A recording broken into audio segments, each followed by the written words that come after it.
Hi, അസ്സലാമു അലൈക്കും.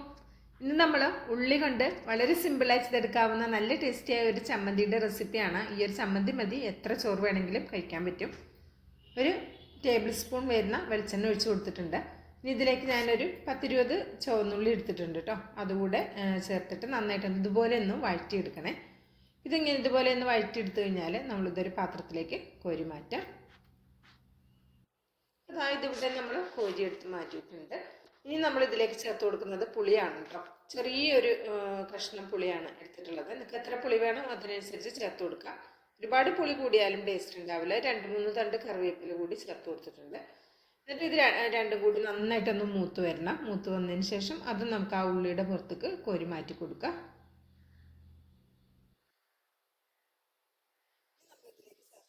മുളകാണ് കേട്ടോ. ഞാനിവിടെ പിരിയ മുളകില്ലേ, എരിയില്ലാത്ത മുളക്, അതാണ് എടുത്തത്. തീരെ എരിയില്ലായികയില്ല, ചെറിയ എരി ഉണ്ട്, അങ്ങനത്തെ മുളകാണിത്.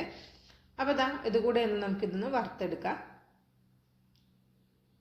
കണ്ടോ, ഇത് നന്നായിട്ടൊന്ന് മൂത്ത് വറുത്ത് വന്നിട്ടുണ്ട്. ഇത് നമുക്കൊരു ആ പാത്രത്തിലേക്ക് തന്നെ കോരി മാറ്റാം.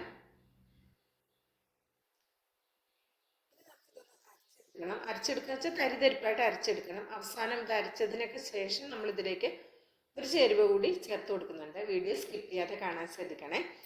അതുപോലെ തന്നെ വീഡിയോ ഇഷ്ടമാകുകയാണെങ്കിൽ ഒരു ലൈക്ക് തന്ന് സപ്പോർട്ട് ചെയ്യാൻ ആരും മറക്കരുത്. നിങ്ങളുടെ ലൈക്കും കമൻറ്റും ഒക്കെ പ്രധാനമാണ്. ഇതിലേക്ക് ഒരല്പം ഉപ്പ് കൂടെ ചേർത്ത് കൊടുക്കുന്നുണ്ട്. പിന്നെ ഇത് നമ്മൾ പൊരിച്ചെടുത്തിട്ടുള്ള എണ്ണയൊക്കെ ഇല്ലേ, അത് ഇതിലേക്ക് ഒഴിച്ച് കൊടുത്തിട്ടുണ്ട്. ഇനി ഇതൊന്ന് കറക്കിയെടുക്കാം. അപ്പോൾ ഇതുപോലെ ഒന്ന് തരിതരിപ്പായിട്ടൊന്ന് അരച്ചെടുത്തിട്ടുണ്ട്. ഇത് നമുക്കൊരു ബൗളിലേക്ക് മാറ്റി കൊടുക്കാം.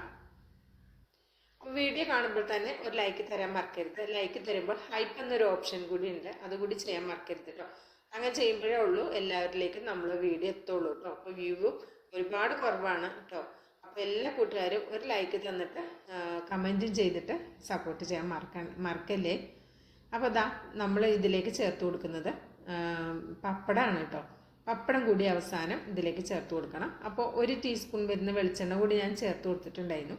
എന്നിട്ടാണ് ഇതിലേക്ക് പപ്പടം കൂടി ചേർത്ത് കൊടുക്കുന്നത്. പപ്പടം നിങ്ങൾക്ക് എത്ര പപ്പടം വേണമെങ്കിലും ചേർക്കാം. ഈ ഒരു അളവിലെടുത്തപ്പോൾ എനിക്ക് 2 പപ്പടം ചേർത്തതാണ് പാകമായത്. എൻ്റെ പപ്പടം വലിയ പപ്പടം കേട്ടോ, അതാണ് 2. അപ്പോൾ ചെറിയ പപ്പടമൊക്കെ ആണെങ്കിൽ ഒരു 3 4 ഒക്കെ ചേർക്കാം.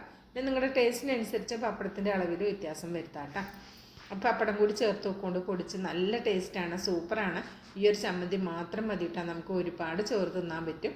അപ്പോൾ മഴ പെയ്യുന്ന സമയത്ത് ചിലപ്പോൾ നമ്മൾ ഇറച്ചി മീനൊന്നും ഉണ്ടാവില്ലെങ്കിൽ നമുക്ക് ഈ ഒരൊറ്റ ചമ്മന്തി മതി കേട്ടോ, കുറേ ചോറ് കഴിക്കാൻ പറ്റും. കുറേ ചോറൊന്നും കഴിക്കുന്ന അത്ര നല്ലതല്ലെങ്കിൽ നമുക്ക് എത്ര ചോറ് വേണം കഴിക്കാൻ എന്നുണ്ടെങ്കിൽ അത്രയും ചോറ് നമുക്ക് ഈ ഒരു ചമ്മന്തി കൊണ്ട് മാത്രം കഴിക്കാൻ പറ്റും.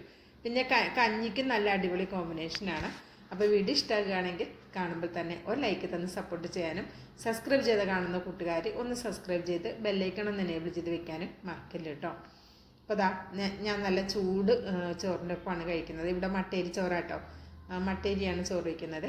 അപ്പോൾ നല്ല സൂപ്പർ ടേസ്റ്റി ആയിട്ടുള്ള അടിപൊളി ചമ്മന്തി ഇവിടെ റെഡി ആയിട്ടുണ്ട്. അപ്പോൾ ഇൻഷാ അല്ലാഹ് അടുത്ത നല്ലൊരു അടിപൊളി വീഡിയോ എത്തുന്നതായിരിക്കും.